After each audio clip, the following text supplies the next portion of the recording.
नमस्कार दोस्तों। आज की इस स्टोरी में हम कल्पना की दर्द भरी कहानी बताएंगे।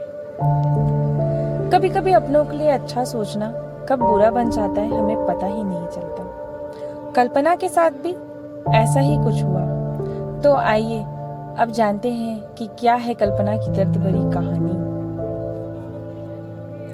कल्पना एक मध्यम वर्गीय परिवार से थी जिसने अपनी ग्रेजुएशन की पढ़ाई पूरी कर ली थी और अब वह अपने घर पर ही छोटे बच्चों को ट्यूशन पढ़ाती थी। कल्पना का रंग गोरा था और वह दिखने में बिल्कुल गुड़िया की तरह दिखती थी।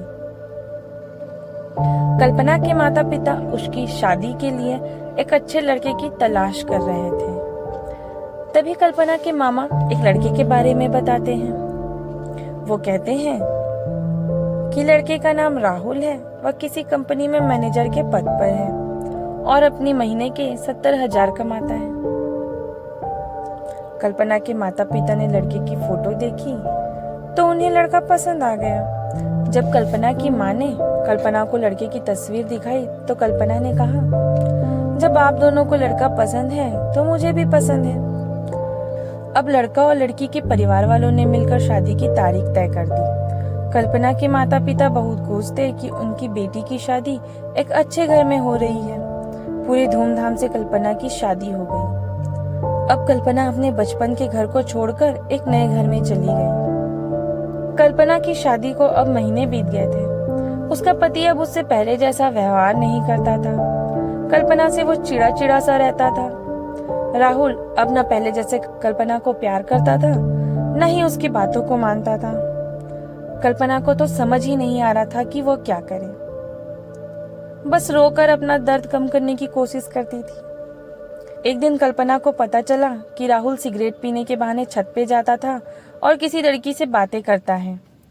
अब कल्पना ने राहुल से पूछा कि आप रोजाना छत में जाकर किससे बातें करते हैं? तो इस पे राहुल ने जवाब दिया, वो मेरे ऑफिस की फ्रेंड है, मैं बस उसी से बातें करता हूँ। तुम अपने काम से मतलब रखो, ज्यादा सीआईडी बनने की जरूरत नहीं है। होली का दिन था। राहुल के कुछ दोस्त उसके घर पर आए थे। सभी ने घर पर पार्टी की। उस दिन राहुल का एक दोस्त थोड़ा ज्यादा ड्रिंक कर लिया था और उसने नशे में कल्पना के सामने जाकर कहा, भाभी आप इतनी प्यारी हैं और मासूम हो, फिर भी राहुल भाई दिन भर उस घमंडी नेहा से बातें करते हैं। लगता है कि आप राहुल भाई का सही से ख्याल नहीं रखते हो। यह सुनकर कल्पना का शक हकीकत में बदल गया था। अगली सुबह जब कल्पना ने राहुल से पूछा कि ये नेहा कौन है और क्या लगती है आपकी? राहुल, मैं तुम्हें क्यों बताऊं? कल्पना, मैं बीवी हूं आपकी। राहुल, देखो तुमसे पहले वो मेरे लाइफ में आई। कल्पना, तो फिर मुझसे शादी क्यों किया? राहुल, बस तुम अच्छी लगी इसलिए शादी कर लिया। कल्पना, अब तुम देखना मैं उस कमीनी लड़की को कैसे सबक सिखाती हूँ। नेहा को जब कल्पना ने कमीनी कहा तो राहुल ने गुस्से से कल्पना को बहुत मारा और उसे कमरे में बंद कर दिया। कल्पना की सास को सब पता था, फिर भी वह अपने बेटे के सामने एक शब्द भी नहीं बोलती थी। शाम को जब राहुल घर आया तब उसने रूम का दरवाजा खोला। उस दिन कल्पना की तबीयत खराब हो गई। फिर उसी हालत में उसने खाना बनाया।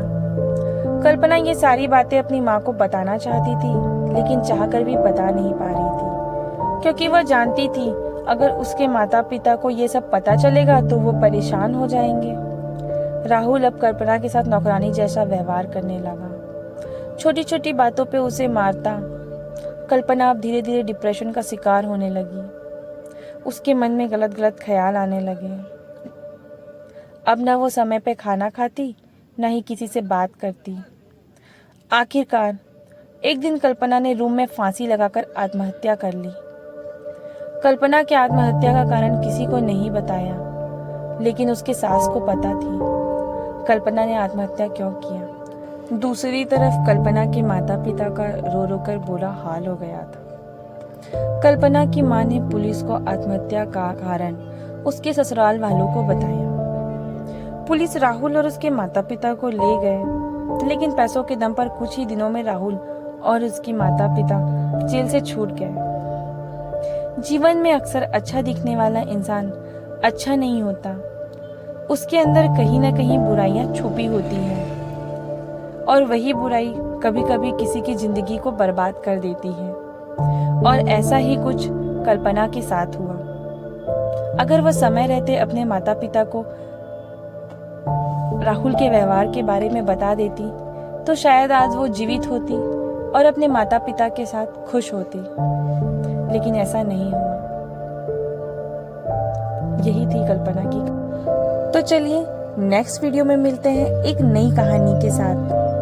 तब तक के लिए आप अपना ध्यान रखें और खुश रहें।